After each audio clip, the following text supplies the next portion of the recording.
an event that would forever reshape the way the world looked at Burkina Faso. Its president, Ibrahim Traoré, had been invited to what was described as a prestigious honor, the chance to address an international education conference in Washington, D.C. At first glance, it sounded like a golden opportunity, a global stage recognition, respect.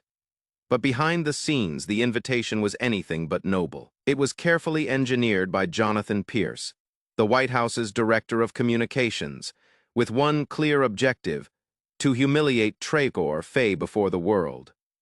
Pierce, brimming with arrogance, believed that an African leader, especially one from Burkina Faso, had no place at such a forum. To make sure his plan succeeded, he tasked White House Press Secretary Karoline Leavitt with tearing down Traoré's credibility live, using ridicule and calculated manipulation.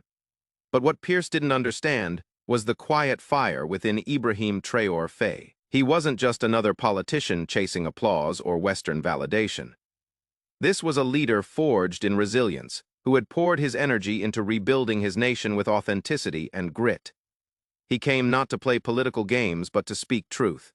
And so, the forum began. Karoline wasted no time launching her attack, mocking his nation's progress, belittling his credentials, even sneering. "Where did you study rebel training camps?" Her condescending tone left the studio in stunned silence, yet Traoré did not flinch. Calm, collected, and unshaken, he responded with quiet strength. "Education is not about wealth, it is about will. We did not wait for the world to save us. We reimagined learning with what little we had: cell phones instead of laptops, solar lamps instead of electricity, recycled materials for laboratories. And above all, we taught dignity, because for us, education is not a privilege, it is survival." His words cut through the noise like thunder. Behind him, images of rural Burkina Faso flashed. Children studying under trees with solar-powered tablets, young innovators building water filters from discarded scraps.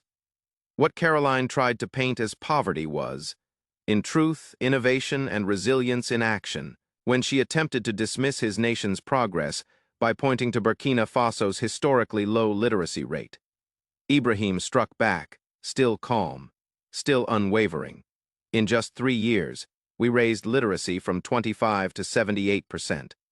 Not because we had more, but because we chose to do more with less." The atmosphere shifted. What began as an orchestrated attack was quickly turning into a reckoning. Traoré's unshakable poise dismantled the narrative piece by piece, leaving Karoline visibly unsettled. Viewers around the world were no longer seeing a man under attack. They were witnessing a leader challenging the very foundation of Western assumptions. And then came the moment that would go viral. Ibrahim turned directly to the audience and the cameras. If a rural African school consistently produces engineers who outperform those from wealthier nations, is that school inferior? Or have we simply been conditioned to believe excellence must wear a Western suit and speak with a single accent? The silence that followed was deafening. It wasn't just a question. It was an indictment of the arrogance that had long shaped global narratives about Africa. Even Anderson Cooper, moderating the forum, couldn't ignore the impact. He turned to Karoline and asked bluntly, "Miss Leavitt, would you concede that these figures are supported by UNESCO and even the U.S. Department of Education?" Karoline scrambled for an answer, but it was already too late. Traoré had proven his point. Real education isn't about geography, wealth, or prestige. It's about how knowledge transforms lives. Then came the final twist. Anderson revealed leaked White House emails showing that Jonathan Pierce had deliberately plotted to discredit Traoré using false data and manufactured narratives. Karoline's face drained of color as the truth was laid bare. She had been nothing more than a pawn in a cynical political game.